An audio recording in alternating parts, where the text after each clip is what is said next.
Good day mga boss at welcome to my channel. Ngayon share ko sa inyo kung paano gumamit ng digital clamp-on ammeter. Tara, simulan na natin.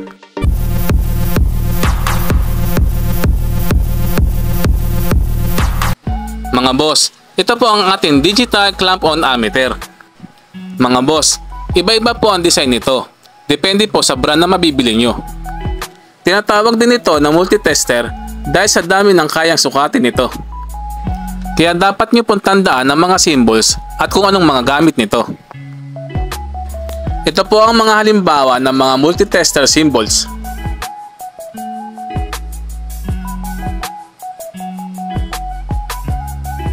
Mga boss, ito po ang continuity tester, ohmmeter, DC voltmeter,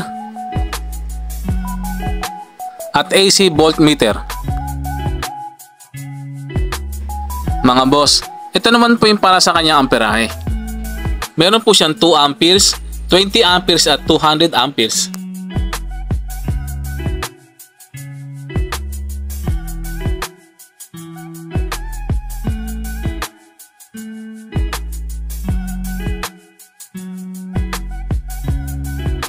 Ang una ko pong ituturo ay ang continuity check. Sa pagkuha ng continuity, kakailanganin po natin ng test prod. Ang itim po ay para sa negative at ang red naman po ay para sa positive.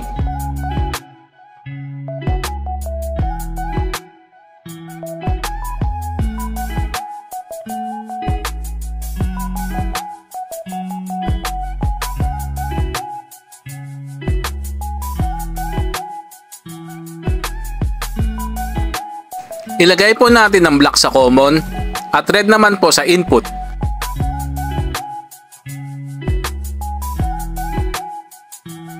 Sa pag-testing po ng continuity, pagdikitin po muna ang dalawang test prod. Kadalasan po, ito po ay umiilaw at tumutunog. Ginagamit po ang continuity tester para malaman kung buo o walang putol ang wire. Sa pag-testing po nito, kakailanganin po natin ikabit ng isang test prod sa isang dulo ng wire.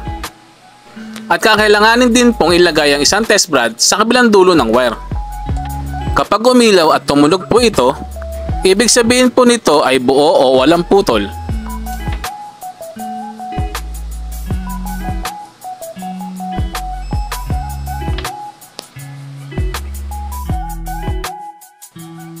Ang susunod naman po ay resistance check or ohmmeter.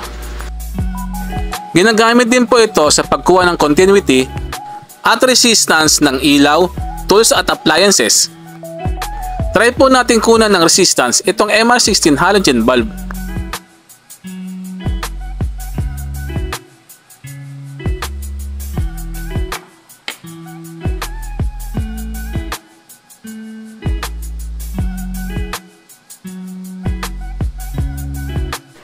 Nakakuha po tayo ng 0.4 ohms, ibig sabihin ay buo pa po ito. Mga boss, siguraduhin po na naka-power off bago po gumamit ng ohmmeter or continuity tester para maiwasan madami sa inyong tester. Ngayon po ay gamitin naman po natin ang DC voltmeter. Ang DC voltmeter po ay ginagamit sa pagsukat sa direct current voltage na matatagpuan sa mga baterya o sa mga power supply ng mga electronic appliances.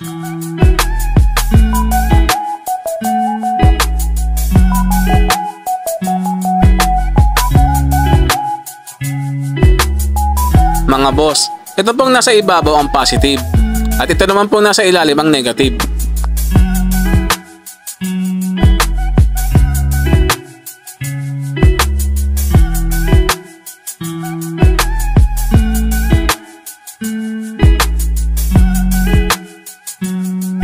Mga boss, testa rin na po natin.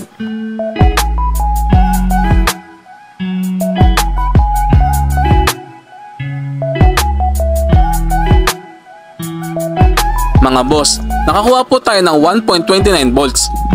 Ibig sabihin na buo po ito.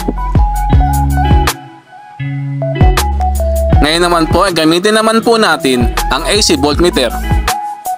Ang AC voltmeter ay ginagamit naman po sa pagsukat sa alternating current voltage. Di po tulad ng DC voltage, wala po itong polarity. Mga boss, kuhanan po natin ng AC voltage itong power outlet.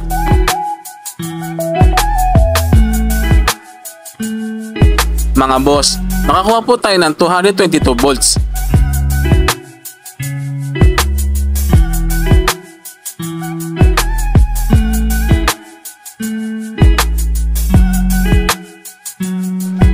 Mga boss, kahit magkapalit po ang kanyang test rod, wala pong problema yon. Wala naman po kasing polarity ang AC voltage.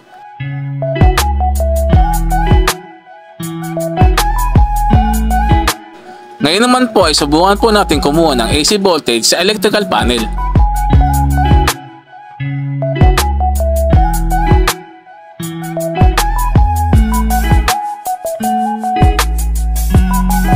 Mga boss, nakakuha po tayo ng 383 volts line to line.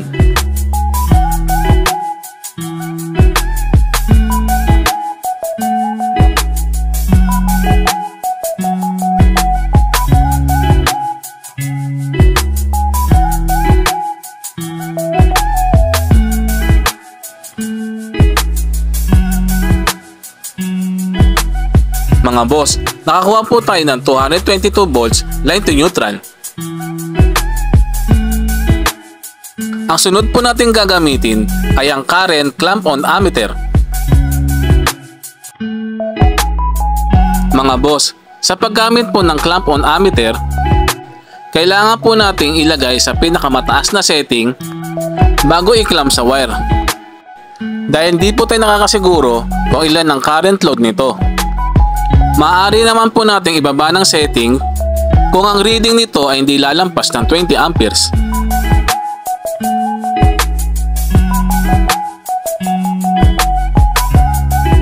Mga boss, nakakuha lamang po tayo ng 11.8 amperes. Kaya pwede po natin siyang ibaba ng setting hanggang 20 amperes. Mag-a-alarm naman po siya kapag binaba ng 2 amperes.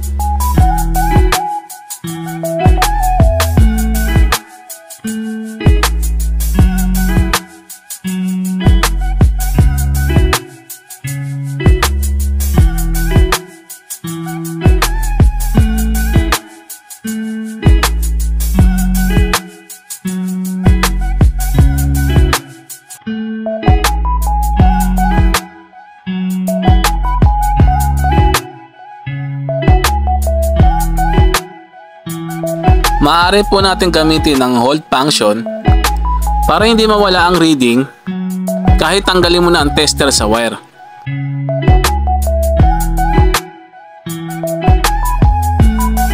Pinutin lamang po uli ang hold para ma-reset.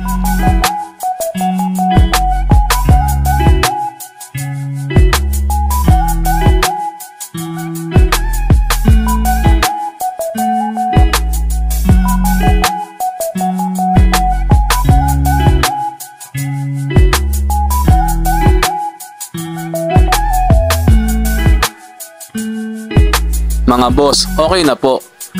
Mga boss, sana po ay nakatulong ang aking video. Mga boss, kung nagustuhan niyo po ang aking video, huwag niyo po sanang kalimutan mag-like, share and subscribe sa aking channel.